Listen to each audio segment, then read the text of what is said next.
Hello dear student, आप सभी का स्वागत है ज्ञान जीएस के ऑफिशियल यूट्यूब चैनल पर। तो हमारे 1000 प्रश्नों की जो श्रृंखला चल रही है वो आपके सामने प्रस्तुत है। उसका पार्ट नंबर 8 में आप सभी का स्वागत है। तो पार्ट नंबर 8 आपके सामने प्रस्तुत हो रहा है और बेहद इंपॉर्टेंट प्रश्नों के साथ में। तो चलिए शुरू करते हैं पहले प्रश्नों के साथ में। टारगेट क्या है हमारा यूपी पैट का? तो टारगेट है हमारा यूपी पैट में क्या नंबर का टारगेट रखा है हमने? हमने आप सभी लोगों को पता है कि टारगेट को क्या सेट किया है। तो टारगेट को सेट किया है 92/100। तो कितना नंबर करना है? 92 का नंबर करना है। तो सबसे ज्यादा तैयारी किसकी होनी चाहिए? आपके उत्तर प्रदेश की जीके के लिए भी क्वेश्चन लाएंगे। कई सारे लोग कमेंट्स में कि सर उत्तर प्रदेश की जीके को पढ़ाइएगा, तो उत्तर प्रदेश जीके के लिए भी क्वेश्चन है। श्रृंखला कितने प्रश्नों की? हमारे 1000 प्रश्नों की। अगर आपने 1000 प्रश्नों को पूरे कंप्लीट बहुत ही अच्छी तरह से नोट्स को प्रिपेयर कर लिया है, तो आपके लिए यूपी पैट ही नहीं बल्कि जितनी भी परीक्षाएं आपके लिए होंगी उन सभी परीक्षाओं के लिए एक बेहद इंपॉर्टेंट साबित होने वाली सीरीज है। ठीक है, तो चलिए देखते हैं। ठीक है, ओके। तो पहला प्रश्न है हमारा, क्या है पहला प्रश्न कि निम्नलिखित में से प्रार्थना समाज के संस्थापक कौन है? प्रश्न यह है कि निम्नलिखित में से प्रार्थना समाज के संस्थापक कौन है? ठीक है, तो प्रार्थना समाज के संस्थापक कौन है ये देखिएगा। तो चलिए देखते हैं। आत्माराम पांडुरंग, ज्योतिबा फुले, राजा राम मोहन राय या एनी बेसेंट। अगर हम बात करें सबसे पहले एनी बेसेंट की, तो आईएनसी यानी कि इंडियन नेशनल कांग्रेस या हिंदी में बोले भारतीय राष्ट्रीय कांग्रेस की पहली महिला अध्यक्ष, की पहली महिला अध्यक्ष। तो भारतीय राष्ट्रीय कांग्रेस की पहली महिला अध्यक्ष कौन बनी? एनी बेसेंट बनी। इन्होंने एक संस्थान को बनाया था जिसे कहते हैं थियोसोफिकल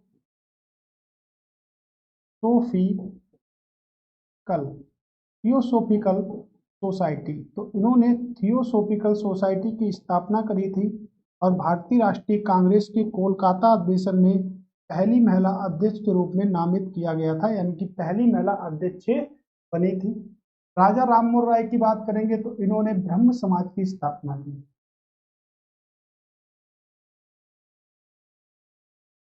ब्रह्म समाज के संस्थापक किसको माना जाता है? तो ब्रह्म समाज का संस्थापक राजा राम मोहन राय को माना जाता है। ज्योतिबा फुले की बात अगर करेंगे तो ज्योतिबा फुले ने 24 सितंबर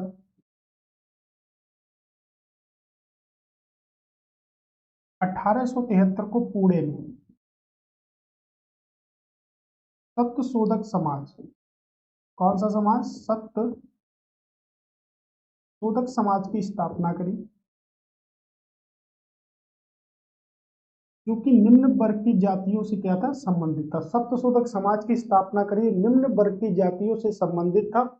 और अगर बात करेंगे तो आंसर क्या होगा? आत्माराम पांडुरंग। तो आत्माराम पांडुरंग ने 1867 ईस्वी में स्थापना करी किसकी? प्रार्थना समाज की। केशव चंद के प्रयासों से इसकी स्थापना की गई थी और 1800 यानी कि इसके 2 वर्षों के बाद में 1869 में इस संस्थान से महादेव रानाडे को जोड़ लिया गया। यानी कि महादेव रानाडे इस संस्थान से कब जुड़े? तो देखिएगा, महादेव रानाडे इस संस्थान से 1869 में जुड़े थे। और उससे पहले इन्हें क्या कहते थे? हम महाराष्ट्र का सुकरात कहते थे। क्या कहते थे इनको? इनको कहते थे महाराष्ट्र का सुकरात। महाराष्ट्र का सुकरात के नाम से जानते थे महादेव रानाडे को। आप एक बात सुनिएगा, गांधी जी के जो राजनीतिक गुरु जिन्हें हम कहते हैं वो कौन थे? गोपाल कृष्ण गोखले। तो गोपाल कृष्ण गोखले के राजनीतिक गुरु कौन थे? महादेव रानाडे, यानी कि महादेव गोविंद रानाडे गोपाल कृष्ण गोखले के राजनीतिक गुरु थे। और महात्मा गांधी के राजनीतिक गुरु जो आपके थे वो गोपाल कृष्ण गोखले थे। ठीक है, तो इस प्रकार अब यहाँ पे देखिएगा, राजा राम मोहन राय ने ब्रह्म समाज की स्थापना करी। तो प्रश्न एक पेपर में और बनता है कि आर्य समाज की स्थापना किसने करी? आर्य समाज की स्थापना किसने की? तो सभी लोगों को पता होगा, दयानंद सरस्वती ने। किसने की? तो दयानंद सरस्वती ने आर्य समाज की स्थापना। ठीक है, तो याद रखिएगा ये पॉइंट है। ठीक है, एक एक क्वेश्चन आपको स्पष्ट होना चाहिए। अगर स्पष्ट क्वेश्चन नहीं होता है तो कमेंट्स बॉक्स में बताइएगा कि कौन से क्वेश्चन हमारे सही स्पष्ट नहीं होते हैं, या किस तरह से हमको जीके पढ़नी चाहिए। हमने आपके लिए स्टैटिक में एक पॉइंट भी बनाया है कि कैसे हम जीके को पढ़ें, क्या क्या हमको यहाँ से पढ़ना है, क्या हमको नहीं पढ़ना है। इसके लिए आपको मैं फिर से एक ब्रीफ वीडियो बना के दे दूंगा, जिससे क्या होगा, हमारा लगातार जीएस के साथ हम बने रहेंगे। अगर ये सीरीज हमारे यहाँ से कंप्लीट हो जाती है तो हम आर ओ कि 5 ईयर क्वेश्चनों की सीरीज को रखेंगे, और आपके लिए जो अगले जो नोटिफिकेशन आने वाला है आर ओ का, उसके लिए भी बेहद इंपॉर्टेंट साबित नहीं बल्कि उसी क्वेश्चन में से हमें टोटल पढ़ना होगा। क्योंकि वनडे एग्जाम के लिए आपको क्वेश्चनों के लिए एक चैप्टर तैयार करने से जरूरत ज्यादा है कि वनडे एग्जाम के लिए क्वेश्चनों को पढ़ना। तो आप किसी भी एक टीचर को फॉलो करिएगा, किसी एक भी टीचर को, तो अगर आप उसके साथ लगातार बने रहते हैं तो आपके लिए अच्छी मार्किंग के स्रोत खुल जाते हैं। यानी कि पेपर देने जब हम जाते हैं तो हमारे अच्छे मार्किंग के स्रोत वहां पे खुल जाते हैं, और हम जब जब निकलते हैं पेपर हॉल यानी कि एग्जाम हॉल से निकलते हैं यहाँ पर, तो हमें एक आत्मविश्वास होना चाहिए कि भाई मेरा पेपर सॉल्व हो जाएगा, हमें आंसर की मिलाने की जरूरत ना पड़े। ठीक है, तो ऐसे जीएस में जैसे मेहनत करते हैं वैसे आप मैथ में मेहनत करिएगा। रीजनिंग में एक स्टूडेंट के लिए तो बहुत खतरनाक चीज है पढ़ना, क्यों? क्योंकि उसके लिए चारों सब्जेक्ट की तैयारी करनी होती है, बट टीचर्स को पढ़ाने के लिए मात्र एक सब्जेक्ट की ही तैयारी करनी पड़ती है।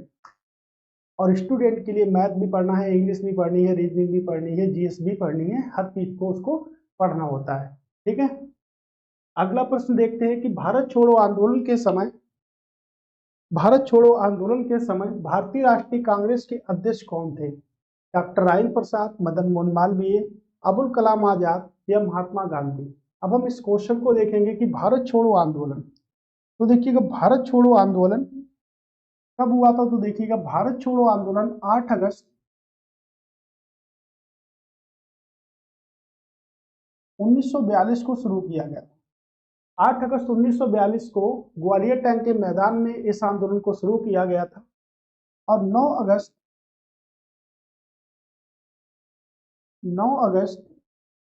1942 को जितने भी प्रमुख नेता थे इस आंदोलन में जुड़े हुए, तो जितने भी प्रमुख नेता इस आंदोलन से जुड़े हुए थे उन सभी को गिरफ्तार कर लिया गया, और वहां पर उसको नाम दिया गया जीरो आवर। क्या नाम दिया गया?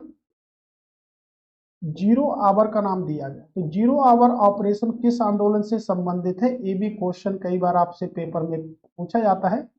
तो जीरो आवर का मतलब क्या होता है कि सुबह 6 बजे से पहले ही जो भी प्रमुख नेता थे उनको गिरफ्तार कर लिया गया था, इसको कहते हैं जीरो आवर। तो जीरो आवर की घटना जो है वो किस आंदोलन से संबंधित है? तो आपके किस आंदोलन से संबंधित है? तो भारत छोड़ो आंदोलन से संबंधित है। तो भारतीय राष्ट्रीय कांग्रेस के अध्यक्ष कौन थे जब भारत छोड़ो आंदोलन शुरू हुआ था? अबुल कलाम आजाद यहाँ पे अध्यक्ष थे। गांधी जी ने भारत छोड़ो आंदोलन की 1924 में अध्यक्षता की थी बेलगांव। बेलगांव कहाँ पर है? तो बेलगांव को हम कह सकते हैं, बेलगांव कर्नाटक की अध्यक्षता की थी गांधी जी ने। ठीक है, अब देखिएगा, अब हम अगर बात करेंगे अबुल कलाम आजाद की, तो देखिएगा भारत के पहले यानी कि फर्स्ट शिक्षा मंत्री थे। भारत के पहले शिक्षा मंत्री थे। ओके, और इन्हीं की याद में 11 नवंबर को हम शिक्षा दिवस मनाते हैं। कौन सा दिवस मनाते हैं? तो 11 नवंबर को हम शिक्षा दिवस मनाते हैं। देखिएगा जब भारत में सबसे पहला IIT Indian institution of technology को ओपन किया गया, तो भारत का पहला आईआईटी खड़गपुर यानी कि पश्चिम बंगाल में किया गया था। तो लोगों ने इतना विरोध कर दिया इस संस्थान के लिए कि ये संस्थान बनना नहीं चाहिए, इसमें कोई भी एडमिशन नहीं लेगा, ऐसी अफवाहें भारत वर्ष में फैल गई। लेकिन भारत में पहले आईआईटी बनाने में एक मुस्लिम व्यक्ति यानी कि अबुल कलाम आजाद का एक प्रमुख योगदान था, और जो भारत के पहले शिक्षा मंत्री थे। जब उन्होंने भारत का पहला आईआईटी बनाया था तो वहां पर बहुत लोग ये कहने लगे कि आईआईटी में कोई भी एडमिशन नहीं लेगा, लेकिन जैसे ही वो बन के तैयार हुआ उसमें एक लंबी कतार में लाइन लग गई, और लोगों की सीटें 1 से 2 दिन के अंदर क्या हो गई, फिल हो गई। तब भारत में कई सारे आईआईटी धीरे धीरे बनते गए।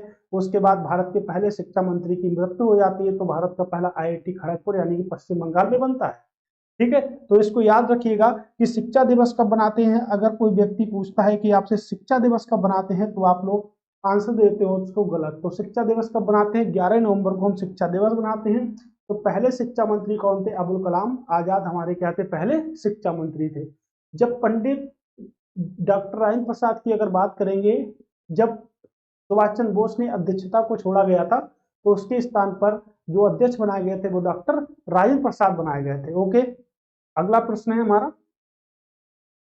कि निम्नलिखित में से कौन सी नदी अधिकतम राजनीतिक सीमाओं को पार करती है। तो कौन सी नदी है जो अधिकतम राजनीतिक सीमाओं को पार करती है, सिंधु नदी, कलादान नदी, महाकाली नदी या गंगा नदी।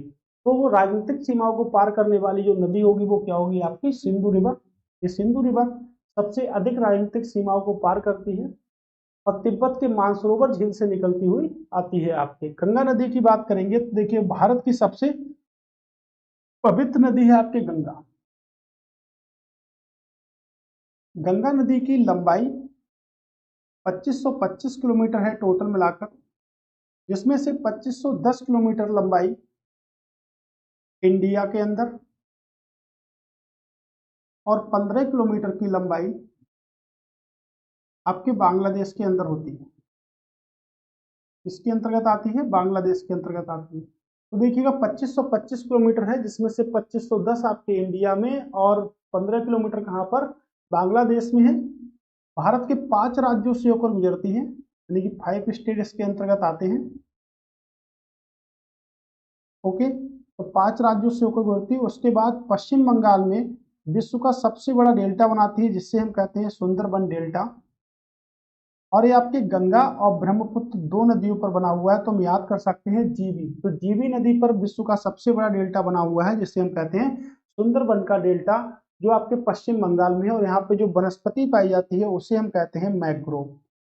किस वनस्पति के नाम से जानते हैं, तो उसको हम मैंग्रोव वनस्पति के नाम से जानते हैं। ठीक है, तो सबसे अधिक राजनीतिक सीमा जो बनाती है वो कब बनाती है, सिंधु नदी बनाती है। कहाँ से निकलती है, तिब्बत के मानसरोवर झील से निकलती है सिंधु नदी, तो सबसे अधिक सीमा का निर्माण करती है। अगला प्रश्न है कि निम्नलिखित में से कौन सा भारतीय संविधान के अंतर्गत एक मौलिक कर्तव्य नहीं है। तो भारतीय संविधान के अंतर्गत एक मौलिक कर्तव्य नहीं है। एक प्रश्न है हमारा, कानून के समक्ष समानता रखना। तो देखिएगा एक मौलिक अधिकार की श्रेणी में आता है, तो उससे पहले हम पढ़ लेते हैं कि जो मौलिक कर्तव्य होते हैं वो हमारे कौन कौन से होते हैं। तो मौलिक कर्तव्यों को अगर देखा जाए, ठीक है, तो फंडामेंटल ड्यूटीज के नाम से इनको हम जानते हैं और मौलिक अधिकार को फंडामेंटल राइट्स के नाम से जानते हैं। अगर मौलिक कर्तव्यों की हम बात करें तो भारतीय संविधान में, मूल संविधान में, यानी कि मूल संविधान की अगर बात करें तो मूल संविधान में कोई भी मौलिक कर्तव्य हमारे नहीं थे, यानी कि कोई भी मौलिक कर्तव्य नहीं था। क्यों नहीं था, क्योंकि शामिल नहीं किया गया था। उसके बाद भारतीय संविधान में एक आर्टिकल जोड़ा गया जिसे कहते हैं अनुच्छेद 51A। अनुच्छेद 51A जोड़ा गया, जिसके तहत 42वां संविधान संशोधन 1976, यानी कि भारतीय संविधान में अगर किसी चीज को जोड़ा जाता है तो वो किसके द्वारा जोड़ा जाएगा, संशोधन के द्वारा जोड़ा जाएगा। और संशोधन के द्वारा जोड़ा जाएगा तो उस संशोधन को नाम दिया जाता है। फर्स्ट संविधान संशोधन 1951 में हुआ, ऐसे दूसरा होता रहा, तीसरा होता रहा, उसमें से एक 42वां संविधान संशोधन भी है, जिसे भारतीय संविधान का मिनी कॉन्स्टिट्यूशन के नाम से भी जानते हैं। ठीक है, तो ऐसे ही जोड़ा गया था। तो 42वां संविधान संशोधन की अगर बात करेंगे तो ये जोड़ दिया गया यहाँ पर। और इसके अंतर्गत भारतीय संविधान में अगर वर्तमान समय में बात करें मूल कर्तव्यों की संख्या कितनी है, तो वर्तमान में जो संख्या है मूल कर्तव्यों की वो कितनी है, आपकी 11 है। तो वर्तमान समय में मूल कर्तव्यों की संख्या कितनी है, 11 मूल कर्तव्य है। तो आपको याद होने चाहिए कौन कौन से मूल कर्तव्य हैं। मूल कर्तव्य की अगर बात करेंगे तो कहाँ से लिए हमने, तो सोवियत संघ रूस से लिए हैं, यानी कि रसिया से हमने लिए हैं मूल कर्तव्य को, जिसे हम सोवियत संघ रूस के नाम से भी जानते हैं। ठीक है, तो देखिएगा कानून के समक्ष समता रखना एक ये हमारा मौलिक अधिकार है। तो ये तो आपका मौलिक अधिकार है, यानी किस अनुच्छेद के अंतर्गत, अनुच्छेद नंबर 14 के अंतर्गत। ठीक है, उसके बाद अगर हम बात करेंगे यहाँ से अप्रस्तुतता को बढ़ावा ना देना, यानी कि अनुच्छेद नंबर 17 के अंतर्गत। उपाधियों का प्रयोग ना करना अनुच्छेद 18 के अंतर्गत ये मौलिक अधिकार की श्रेणी में रखे गए हैं। तो देश की रक्षा करना, आह्वान किए जाने पर राष्ट्र की सेवा करना, यही हमारा क्या है, राइट आंसर है। सिर्फ यही क्या है इसमें से मौलिक कर्तव्य है, बाकी के सब मौलिक क्या है, अधिकार हैं आपके। ओके, तो मौलिक अधिकारों के बारे में भी हम पढ़ेंगे संविधान में, डिटेल में भी इस बात को हम देखेंगे। भारतीय संविधान का कौन सा अनुच्छेद मूल रूप से संविधान की व्याख्या में सहायक है और इसी के लिए संविधान के प्रावधानों के मार्गदर्शक प्रकाश के रूप में कार्य करता है? ठीक है, तो प्रश्न सिर्फ इतना है कि मूल रूप से संविधान की व्याख्या करने में कौन सा आर्टिकल है जो क्या है, सहायक है आपका। Article number 301, 220, 366, 148। आपको 148 तो पता ही होगा। 148 की अगर हम बात करें तो किससे संबंधित है, आपके कैग से, जिसे हम बोलते हैं भारत का नियंत्रक व महालेखा परीक्षक के नाम से इसको हम जानते हैं, इसे हम कहते हैं कैग। इसका जो पद लिया गया है वो कहां से लिया गया है, ब्रिटेन से लिया गया है। कहां से लिया गया, ब्रिटेन से लिया गया। 366 आर्टिकल इस बात का सहयोग करता है कि संविधान की मूल व्याख्या में क्या होता है, सहायक होता है। अगर आर्टिकल नंबर 301 की बात करें तो पूरे भारत में व्यापार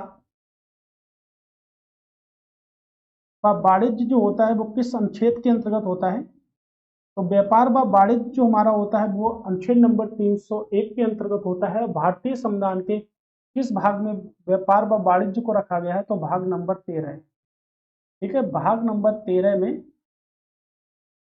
रखा गया है आपके व्यापार व वाणिज्य को रखा गया है, जिससे संबंधित अनुच्छेद जो आपके आते हैं 301 से लेके 307 के अंतर्गत जो अनुच्छेद संबंधित होते हैं व्यापार व वाणिज्य से संबंधित होते हैं, यानी कि ट्रेड व कॉमर्शियल से संबंधित आपके जो अनुच्छेद आते हैं वो 301 से लेके 307 आपके आते हैं। ठीक है, तो इस तरह जो सी आंसर होगा वही क्या होगा, मूल व्याख्या में क्या होता है, सहायक होता है हमारे संविधान के। ठीक है, कहना है पोषण का वह तरीका जिसमें जीव मृत और सड़ने वाले पदार्थों से पोषक तत्वों को प्राप्त करते हैं। कह रहे पोषण का वह तरीका बताइए जिसमें जीव मृत व सड़ने वाले पदार्थों से पोषक तत्वों को प्राप्त करते हैं। तो देखिएगा कौन कौन सा होगा आपका, है ना। तो देखिएगा इसका जो आंसर होगा वो क्या होगा, सैप्रोफाइटिस पोषण। ठीक है, सैप्रोफाइटिस पोषण, आपको सिर्फ इतना ही याद रखना है, इसके बारे में डिटेल में नहीं जाना है क्योंकि ना ही डिटेल में आपसे पूछा जाएगा। ठीक है, अगला प्रश्न है कि निम्नलिखित में से कौन सा कार्य, निम्नलिखित में से कौन सा कार्य रिजर्व बैंक नहीं करता है। ठीक है, तो आप बताइएगा कौन सा कार्य है जो रिजर्व बैंक नहीं करेगा। मौद्रिक प्रबंधन, सरकारी ऋण प्रबंधन, विदेशी विनिमय प्रबंधन या ग्राहकों से जमा स्वीकार करना। ग्राहकों से जमा स्वीकार करना किसका कार्य होता है, बैंकों का होता है, आरबीआई का नहीं होता है। ठीक है, इसका कार्य होता है तो बैंकों का होता है, आरबीआई का नहीं होता है, तो यही कार्य जो है वो शामिल नहीं करेगा। ठीक है, तो यही कार्य नहीं करेगा। अब हम देख लेते हैं कि आरबीआई क्या है, तो रिजर्व बैंक ऑफ इंडिया, क्या बोलते हैं इसको, इसको हम बोलते हैं रिजर्व बैंक ऑफ इंडिया। अगर बात करें रिजर्व बैंक ऑफ इंडिया की तो आप लोगों को याद रखना होगा कि इसकी स्थापना हुई थी 1 अप्रैल 1935 को, इसकी स्थापना हुई थी। ठीक है, और इसका राष्ट्रीयकरण जो किया गया वो कब किया गया, तो राष्ट्रीयकरण 1949 में इसका राष्ट्रीयकरण किया गया। किस कमेटी की सिफारिश पर हुई, तो हिल्टन यंग आयोग, हिल्टन यंग आयोग कमेटी की सिफारिश पर, या हम कह सकते हैं केंद्रीय जांच ब्यूरो, क्या कह सकते हैं, केंद्रीय जांच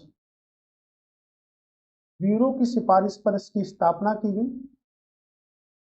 ठीक है, और आरबीआई का मुख्यालय अगर बात करेंगे तो देखिएगा प्रारंभिक जो मुख्यालय था वो कहां पर था, आपके कोलकाता में, लेकिन बाद में इसका मुख्यालय चेंज करके कहां रख दिया गया था, बंबई में। तो वर्तमान समय में 1937 में इसका मुख्यालय इंटरचेंज करके कहां रखा गया था, बंबई में रखा गया था, और उससे पहले इसका मुख्यालय, प्रारंभिक मुख्यालय कहां पर था, तो प्रारंभिक मुख्यालय कहां पर था, कोलकाता में इसका प्रारंभिक मुख्यालय था। अब अगर बात करेंगे कि इसके जो, अगर कोलकाता की बात करें, कोलकाता का संस्थापक कौन था, तो जॉब चारनाग ये कोलकाता के संस्थापक थे। और बंबई के संस्थापक की अगर बात करेंगे तो गेरोल्ड अंगयार। गेरोल्ड अंगयार ये क्या थे आपके बंबई के संस्थापक थे। ठीक है, ये क्या थे यहाँ से बंबई के संस्थापक थे गेरोल्ड अंगयार। तो इस तरह हमारा सही आंसर क्या होगा, आंसर नंबर डी हमारा एक राइट आंसर होगा। ओके चलिए ठीक है, अगले प्रश्न की बात करेंगे। पशु जगत का सबसे बड़ा समुदाय कौन सा है? तो पशु जगत का सबसे बड़ा जो समुदाय है वो कौन सा है? पोडेटा, आर्थ्रोपोडा, एनेलिडा, पोरीफेरा। तो कौन सा समुदाय सबसे बड़ा है?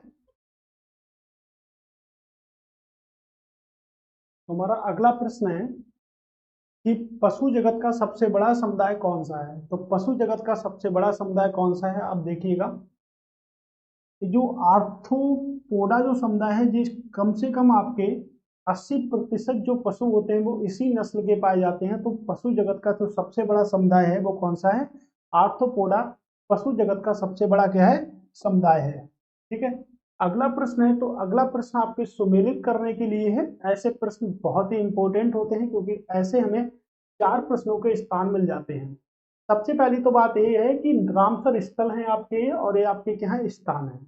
ठीक है, तो कौन सा रामसर स्थल किससे मैच खाता है? तो इस बात को देखिएगा। ठीक है, जैसे दीप और बिल आपका रामसर स्थल है, एक किससे मैच खा रहा है आपके? ठीक है, आपका ऑप्शन नंबर 2 से मैच खा रहा है। तो इसको देखिएगा, हम कर भी सकते हैं, यानी कि ऑप्शन नंबर ए हमारा राइट है अगर हमको एक भी इसमें से पता है। बोकेरा की बात करेंगे तो एक किससे? आपके जम्मू कश्मीर। कंजली की बात करेंगे तो पंजाब, और नांदू की बात करेंगे तो महाराष्ट्र। यानी कि ये आपके सभी के सभी सुमेलित हैं। तो आप देखिए, आपने एक ही से आप इसको अंदाजा लगा सकते थे, एक ही ऑप्शन से। तो ये बहुत सरल भी होते हैं और ये बहुत टफ भी होते हैं। अगर आपको एक भी पता है तो आपके लिए सरल है, अगर नहीं पता है तो ये क्या है? कठिन। ठीक है, अगर हम बोले कि वेटलैंड दिवस या बोले आर्द्र भूमि दिवस कब बनाते हैं? तो आर्द्र भूमि डे हम बनाते हैं 2 फरवरी को। 2 फरवरी को बनाते हैं। और भूमि की जो आर्द्रता हम मापते हैं वो किससे मापते हैं? तो भूमि की आर्द्रता मापने के लिए एक यंत्र होता है जिसे हम हाइग्रोमीटर कहते हैं, ना कि हाइड्रोमीटर। क्या कहते हैं? तो क्या कहते हैं इसको? हम हाइग्रोमीटर के नाम से जानते हैं, हाइड्रोमीटर नहीं। हाइड्रोमीटर से घनत्व को मापा जाता है, डेंसिटी को मापा जाता है, लेकिन नमी को किससे मापा जाता है?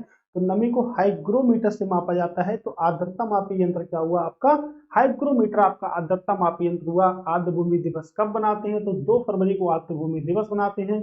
1971 में रामसर सम्मेलन हुआ था और भारत 1982 में रामसर का एक स्थल बना। रामसर स्थल सबसे ज्यादा कहाँ पर है? तो रामसर स्थल सबसे ज्यादा आपके उत्तर प्रदेश में है। उत्तर प्रदेश में रामसर स्थलों की संख्या लगभग में 10 है आपके।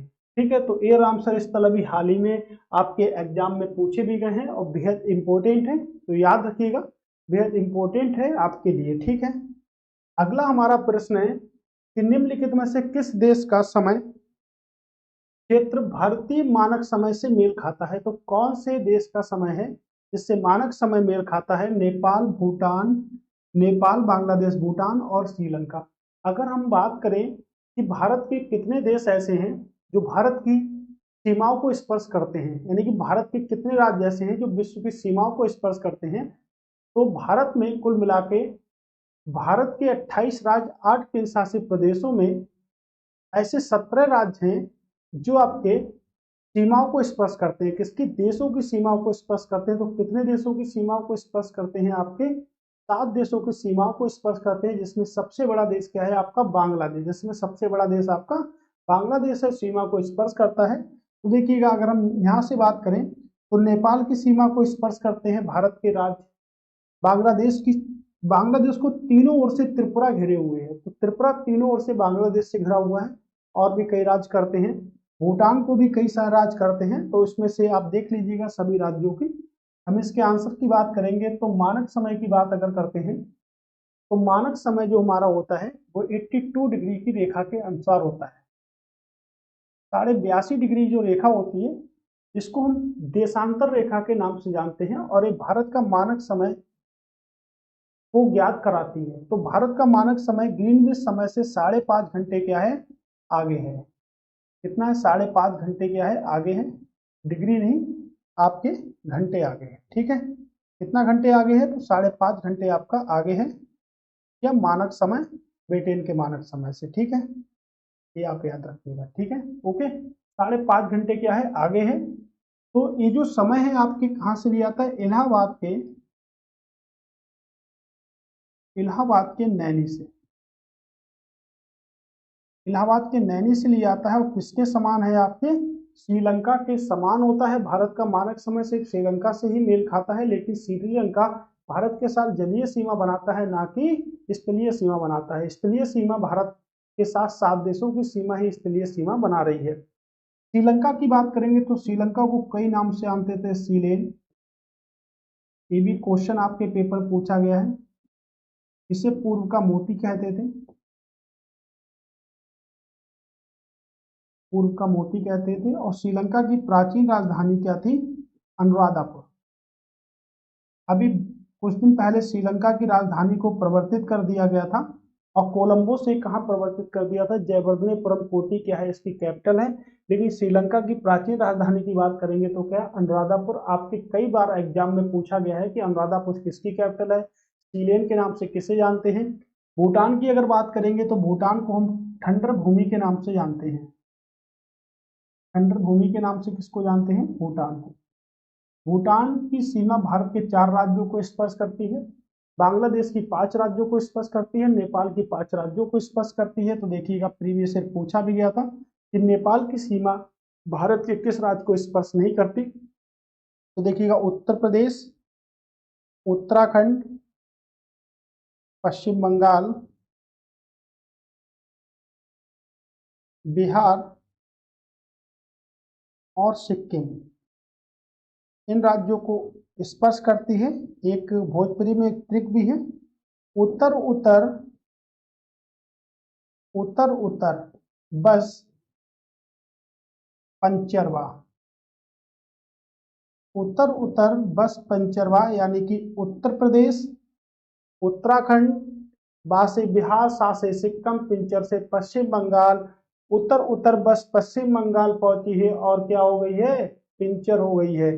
तो उत्तर उत्तर बस पिंचरवा एक यह नेपाल से भारत के जो राज्य स्पर्श करते हैं उनकी याद करने की ट्रिक है। ठीक है, तो किससे, अगर पूछा जाए कि विश्व में सबसे अधिक मानक समय किस देश के पास है, तो विश्व में सबसे अधिक मानक समय किसके पास है, आपके रूस के पास में है। ठीक है, कितने मानक समय है रूस के पास में, तो कुल मिला के रूस के पास में 11 मानक समय है आपके रूस के पास में। ओके, चलिए अगले प्रश्न की ओर मूव करते हैं।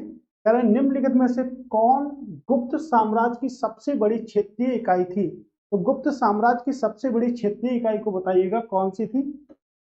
ठीक है, तो सबसे बड़ी क्षेत्रीय इकाई बतानी है कि गुप्त साम्राज्य कौन सी थी। गुप्त साम्राज्य की अगर बात करेंगे तो संस्थापक कौन है, श्रीगुप्त। और सबसे बड़ी इकाई उसको क्या कहते थे, देश कहते थे। क्या कहते थे सबसे बड़ी इकाई को, तो सबसे बड़ी इकाई को देश कहा जाता था। अगला प्रश्न है कि repo rate, reverse repo rate और बैंक रेट कौन निर्धारित करता है। सेबी निर्धारित करती है, नाबार्ड निर्धारित करता है, रिजर्व बैंक ऑफ इंडिया निर्धारित करती है, या स्टेट बैंक ऑफ इंडिया। अगर स्टेट बैंक ऑफ इंडिया की बात करेंगे तो देखिएगा 1 जुलाई 1955 को इसकी स्थापना करी गई थी। 1 जुलाई 1955 की स्थापना की गई थी। इससे पहले इंपीरियल बैंक ऑफ इंडिया के नाम से जानते थे। बैंकों के चैप्टर में डिटेल से इसको देखेंगे। रिजर्व बैंक की तो अभी मैंने आपको बताया था कब स्थापना करी गई थी, 1 अप्रैल 1935 को रिजर्व बैंक। अगर नाबार्ड की बात करी जा रही है तो नाबार्ड की स्थापना आपकी 12 जुलाई को मलाला यूसुफजई दिवस बनाते हैं 1982 में। किस पंचवर्षीय योजना के अंतर्गत की गई थी, तो देखिए कृषि से संबंधित है तो किस पंचवर्षीय योजना के अंतर्गत की गई थी। ठीक है, छठी पंचवर्षीय योजना की जो डेट थी वो 1980 से लेके 1983 85 के तहत थी, और छठी पंचवर्षीय योजना के अंतर्गत किसकी स्थापना करेगी? नाबार्ड की स्थापना करेगी, जो क्या करती है? किसानों को ऋण प्रदान करती है। क्या करती है? किसानों को ऋण प्रदान करती है। सेबी की बात करेंगे तो सेबी की स्थापना 1988 में, लेकिन सेबी ने काम करना स्टार्ट किया था 1992 में। मुख्यालय कहाँ पर है? बंबई में इसका मुख्यालय। इसकी पहली महिला अध्यक्ष है माधवीपुरी बुच, जो वर्तमान समय में महिला अध्यक्ष हैं आपकी सेबी की। ठीक है, तो नाबार्ड छठी पंचवर्षीय योजना रिजर्व बैंक तो कौन निर्धारित करता है? आरबीआई निर्धारित करता है। अभी मैंने आरबीआई के बारे में भी आपको डिटेल में बताया था, इस बारे में आप याद रखिए। हिल्टन यंग आयोग की सम्मति पर आरबीआई की स्थापना करी गई है। केंद्रीय जांच ब्यूरो की स्थापना पर प्रारंभ में मुख्यालय कोलकाता था, उसके बाद मुख्यालय बंबई में स्थापित कर दिया गया था। किसका? आरबीआई का। ठीक है, प्रश्न है हमारा कि भुगतान संतुलन के चालू खाते में निम्नलिखित में से कौन शामिल नहीं है?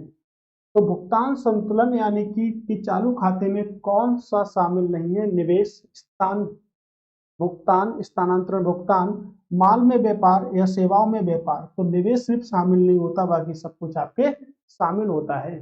ठीक है, सब कुछ शामिल आपका होता है। कह रहे हैं स्वामी हरिदास किस मुगल शासक के समकालीन थे? तो स्वामी हरिदास किस मुगल शासक के समकालीन थे? तो मुगलों के सबके शासन काल कौन आपको बताएगा? ठीक है, कमेंट्स बॉक्स में आप लोग बताइएगा मुगलों का शासन काल क्या क्या था। ठीक है, तो मुगलों आपके पेपर में अच्छी तरह से आएंगे तो क्या होगा देखिएगा। अकबर की अगर बात करें तो 1556 से लेके 1605 अकबर। अकबर का बेटा कौन था? अकबर का बेटा जहांगीर था। तो 1605 से लेके 1627 जहांगीर का बेटा शाहजहां। तो शाहजहां का शासनकाल 1627 से 1658, और शाहजहां का बेटा कौन? औरंगजेब। औरंगजेब का शासनकाल, ठीक है, 1658 से लेकर 1707 तक इसका औरंगजेब का शासनकाल था। 3 मार्च 1707 को औरंगजेब की क्या हो गई थी? मृत्यु हुई थी। लेकिन शाहजहां का शासनकाल 1658 में समाप्त हो गया था, और शाहजहां की मृत्यु 1666 में हुई थी, क्योंकि उसके बेटे औरंगजेब ने उसे पहले ही कैद कर लिया था।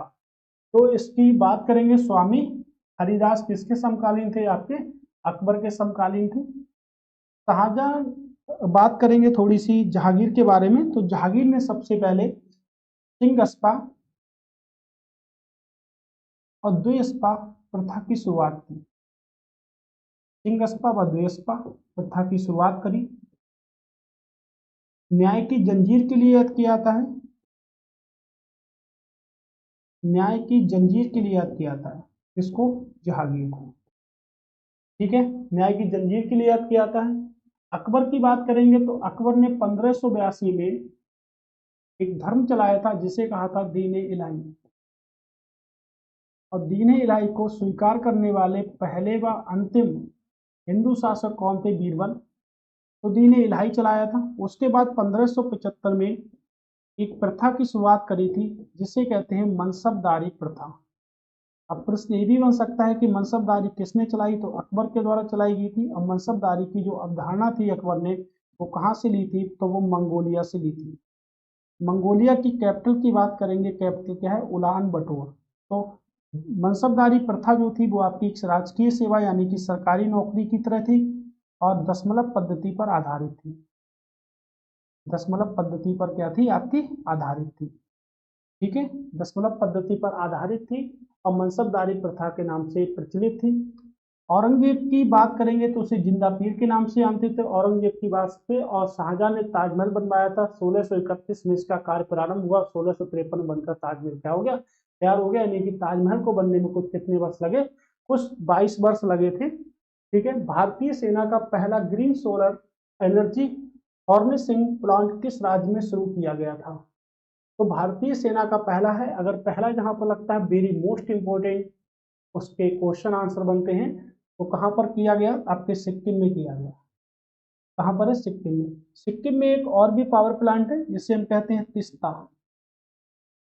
तिस्ता पावर प्लांट है आपका, कहां पर है? सिक्किम में है। उसके बाद अगर बात करेंगे कंचनजंगा नेशनल पार्क।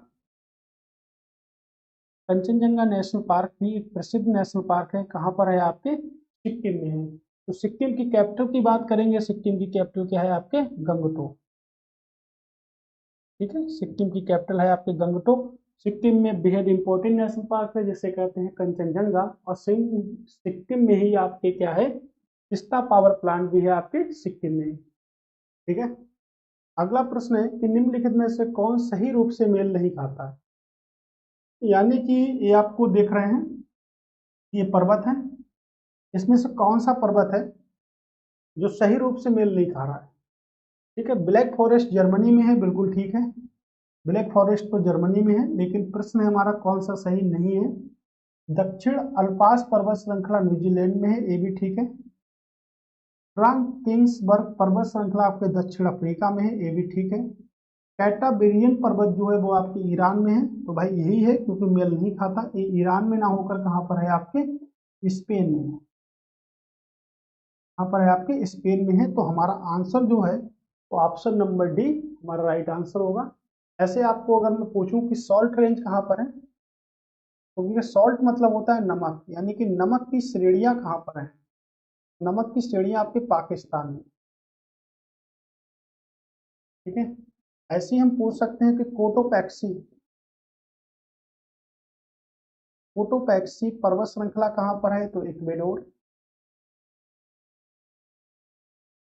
उसके बाद हम पूछ सकते हैं कि ओजास डल सडालो, बेहद इंपॉर्टेंट,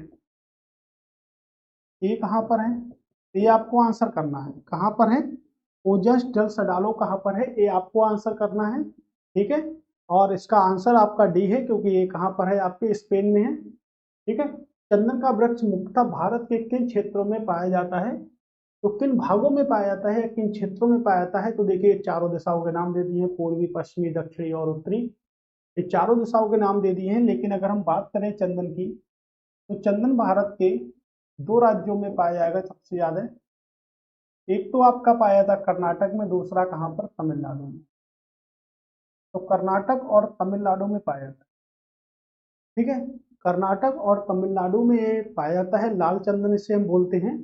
और लाल चंदन की अगर बात करेंगे विशेषता किन पहाड़ियों पर पाया जाएगा, तो शेषाचलम, शेषाचलम की पहाड़ियों पर, की पहाड़ियों पर भी पाया जाता है। तो आपको पता है कि ये जो कर्नाटक और तमिलनाडु जो पड़ते हैं वो आपके किस भारत में पड़ते हैं, तो आप सभी लोगों को पता होगा, ये दक्षिण भारत के हिस्सा है।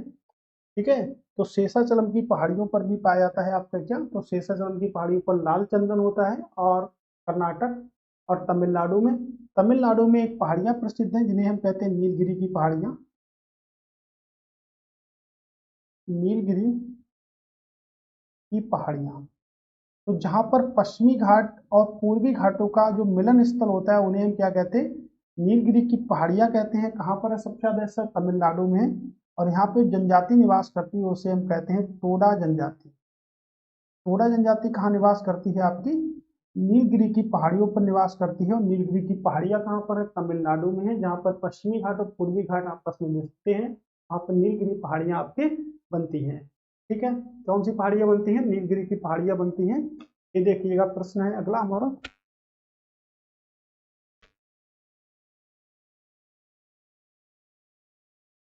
ठीक है, कि वर्षा के पानी का पीएच कितने से कम हो जाता है कि उसे अम्लीय कहा जाता है, या अम्लीय वर्षा कहा जाता है, तो कितने से कम हो जाता है, ऑप्शन है। उससे पहले हम पीएच की बात समझते हैं। तो देखिएगा पीएच, पीएच का मतलब होता है पावर ऑफ हाइड्रोजन,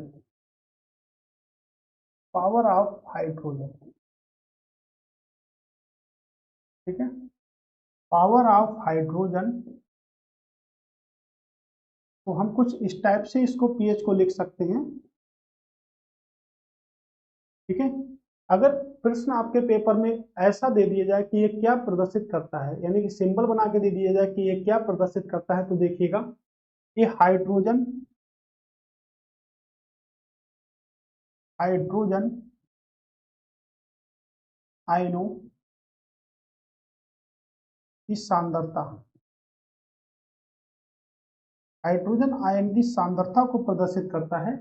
पीएच की बात अगर करेंगे, पीएच की खोजकर्ता की बात करेंगे, डिस्कवरी की बात करेंगे, किसने खोज करी थी पीएच की, तो पीएच की अगर खोज की हम बात करते हैं तो सोरेनसन, किसने खोज करी थी, सोरेनसन। सोरेनसन ने पीएच की खोज करी थी। पीएच जो होते हैं हमारे 3 प्रकार के होते हैं। क्या होते हैं पीएच? एक तो होता है अम्लीय पीएच, ठीक है। अम्लीय के बाद उदासीन, उदासीन के बाद अगर हम बात करेंगे तो क्षारीय होते हैं। तो पीएच जो होते हैं वो हमारे 3 प्रकार के होते हैं, या तो अम्लीय होगा, या उदासीन होगा, या क्षारीय होगा। अगर पीएच का मान 7 से कम है तो वह क्या होगा? अम्लीय होगा। अगर पीएच का मान 7 है तो वह क्या होगा? उदासीन होगा। पीएच का मान 7 से अधिक है तो वह क्या होगा? तो 7 से अधिक है तो वह क्या होगा? क्षारीय होगा। तो देखिएगा 7 से कम है ये सभी मान। अगर पीएच का मान 7 से कम है तो अम्ल वर्षा क्या कहलाएगी? अम्ल वर्षा आपकी 5.6 से कम होगा तब कहलाएगी। और अगर बात करेंगे, जैसे देख लेते हैं ब्लड के पीएच वैल्यू की बात करते हैं तो 7.4 अप्रॉक्स में होता है आपके। अगर मूत्र की बात करें तो 6 होता है पीएच वैल्यू। HCl की बात करें तो कितना होता है आपके? 0 होता है HCl का पीएच वैल्यू। लार यानी कि सिलेबरी की बात करें तो 6.4 आपका पीएच वैल्यू होता है। कितना होता है पीएच वैल्यू? 6.4 आपका पीएच वैल्यू होता है, ठीक है। ऐसे बहुत सारे पीएच मान हमारे होते हैं, लेकिन आप याद रखिएगा H प्लस क्या होता है? हाइड्रोजन आयनों की सांद्रता होती है। तो आप देखिएगा आंसू का पीएच मान देख लीजिएगा इस प्रकार से, समुद्री जल का पीएच मान देखिएगा। प्रांतीय संविधान समिति का नेतृत्व किसने किया था? तो प्रांतीय संविधान समिति का नेतृत्व जो था वो किसने किया था? ये प्रश्न है। डॉक्टर राजेंद्र प्रसाद, सरदार वल्लभ भाई पटेल, बीपी मेनन, या पंडित जवाहरलाल नेहरू ने? तो देखिएगा अगर सरदार डॉक्टर राजेंद्र प्रसाद की अगर समितियों की बात करें तो डॉक्टर राजेंद्र प्रसाद ने कुल मिलाकर आपकी समितियां बनाई थी कई सारी, जैसे नियम समिति, स्टॉक समिति, संचालन समिति और वित्त समिति। तो ऐसे बहुत सारी समितियां बनाई थी। जवाहरलाल नेहरू की बात करेंगे तो संघ समिति बनाई थी, संघ समिति। और प्रांतीय समिति की बात करेंगे तो किसने बनाई थी? सरदार वल्लभ भाई पटेल। मूल अधिकार समिति बनाई थी सरदार वल्लभ भाई पटेल ने, ठीक है।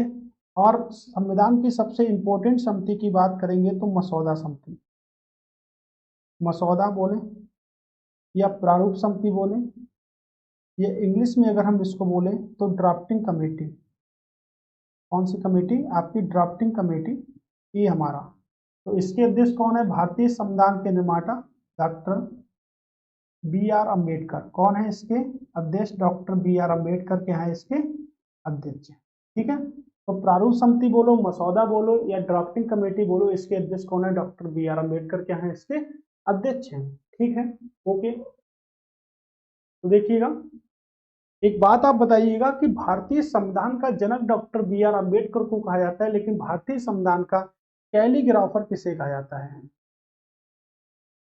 कैलीग्राफर किसे कहा जाता है? तो भारतीय संविधान का कैलीग्राफर किसे कहते हैं? देखिएगा कैलीग्राफर कहते हैं प्रेम बिहारी नारायण को। किसे कहते हैं हम? तो प्रेम बिहारी नारायण को भारतीय संविधान का क्या कहते हैं? कैलीग्राफर कहते हैं, ठीक है। अगला प्रश्न है, अगले प्रश्न की ओर मूव करते हैं। और अगला प्रश्न है कि प्रथम पीढ़ी के कंप्यूटर मुख्य इलेक्ट्रॉनिक संगठक के रूप में निम्नलिखित में किसका उपयोग किया था? यानी कि सिंपल सी अगर बात करें कि प्रथम पीढ़ी के जो कंप्यूटर होते हैं वो किसके बनाए जाते थे? तो देखिएगा प्रथम पीढ़ी हो गई आपकी, द्वितीय, ठीक है, ये हो गई आपकी थर्ड पीढ़ी, फिर हो गई आपकी फोर्थ पीढ़ी, और उसके बाद आपकी हो गई 5 पीढ़ी। तो अभी वर्तमान समय में कौन सी पीढ़ी चल रही है? तो वर्तमान समय में आपकी 5, आपकी 5th चल रही है, ठीक है। तो प्रथम पीढ़ी के जो कंप्यूटर थे वो आपके वैक्यूम वैक्यूम ट्यूब के बनाए जाते थे। दूसरी पीढ़ी यानी कि यही हमारा आंसर सही होगा, वैक्यूम ट्यूब। अगर हम दूसरी पीढ़ी की बात करेंगे तो दूसरी पीढ़ी के जो कंप्यूटर थे वो किससे? ट्रांजिस्टर से बनाए जाते थे। तीसरी पीढ़ी के कंप्यूटर को IC यानी कि LSI से बनाते थे, यानी कि इंटीग्रेटेड सर्किट की बात करते हैं। तीसरी पीढ़ी के चौथी पीढ़ी के लिए VLSI आ गया था आपके वर्जन, इंटीग्रेटेड सर्किट से बनाते थे, हिंदी में भी लिख सकते हैं इंटीग्रेटेड सर्किट यानी कि एकीकृत। ओके, फिफ्थ कंप्यूटर की बात करेंगे कि जो पांचवी पीढ़ी के जो अभी वर्तमान समय में जो कंप्यूटर बनाए जाते हैं वो कैसे बनाए जाते हैं, आपके बायोचिप से बनाए जाते हैं। किससे बनाए जाते हैं? बायोचिप से। ये बिल्कुल आप स्क्रीनशॉट लेके कॉपी पे सजा लीजिएगा, बहुत इंपॉर्टेंट पॉइंट है। आपके पांचों पीढ़ी के जो कंप्यूटर हैं वो आपको मैंने बता दिए गए हैं। चार्ल्स बेबेज को कंप्यूटर का पिता कहा जाता था। ओके, तो देखिएगा ये इतने इंपॉर्टेंट है, ये पेपर में आपकी बहुत ही बार पूछे गए हैं। UPSSC ने तो रिकॉर्ड तो इन प्रश्नों को पूछा है, इनका कहीं से भी कोई तोड़ नहीं है। तो आपके प्रथम पीढ़ी, द्वितीय पीढ़ी, वो आप याद रखिए। पांचवी पीढ़ी के कंप्यूटर किससे बनाए जाते हैं? बायोचिप से बनाए जाते हैं। ठीक है, किससे बनाए जाते हैं? तो बायोचिप से बनाए जाते हैं। तो आज के प्रश्नों की श्रृंखला यही तक थी। टारगेट मैंने आपके लिए वही सेट किया है, 92 आउट ऑफ 100। ठीक है, तो 92 लेके आते हैं आउट ऑफ 100 में से। 92 हमारे जब भी आएंगे जब हमारे GS में कम से कम 45 से 40 क्वेश्चन क्या होंगे, एकदम करेक्ट होंगे, एकदम अच्छे होंगे। उसके लिए श्रृंखला चालू है। करंट अफेयर्स की क्लास बहुत ही जल्दी आपको मिलेगी। ओके, करंट अफेयर्स मैंने आपको बताया है किस टाइप से हम समाप्त करेंगे। सबसे पहले जून पढ़ेंगे, सॉरी जुलाई पढ़ेंगे, फिर सितंबर पढ़ेंगे, फिर अक्टूबर, और उससे पहले हम जून और मई। तो सबसे पहले हम जुलाई को लेंगे, उसके बाद देखिएगा अगस्त छूट गया है, फिर अगस्त होगी, फिर सितंबर होगी। कंप्लीटली 3 मंथ तो बेहद इंपॉर्टेंट हैं आपके, क्योंकि हर बार देखा जाता है तो इन्हीं से प्रश्न हमारे बनते हैं ज़्यादातर एग्जाम, लेटेस्ट करंट अफेयर्स से। ओके, तो करंट अफेयर्स की क्लास आप जल्द ही 2 क्लासों में 1 मंथ समाप्त कर देंगे, 2 क्लासों में 1 मंथ समाप्त कर देंगे, तो आपको ज़्यादा नहीं, यानी कि हर महीने का सिर्फ 100 प्रश्नों का ही रिवीजन करना है, 100 प्रश्नों को अच्छे से देखना है, उसी में से आएगी आपकी करंट अफेयर्स। ओके, तो देखते हैं और मिलते हैं आपको नेक्स्ट वीडियो में। तब तक के लिए नमस्कार दोस्तों, जय हिंद, वंदे मातरम, टाटा, बाय बाय।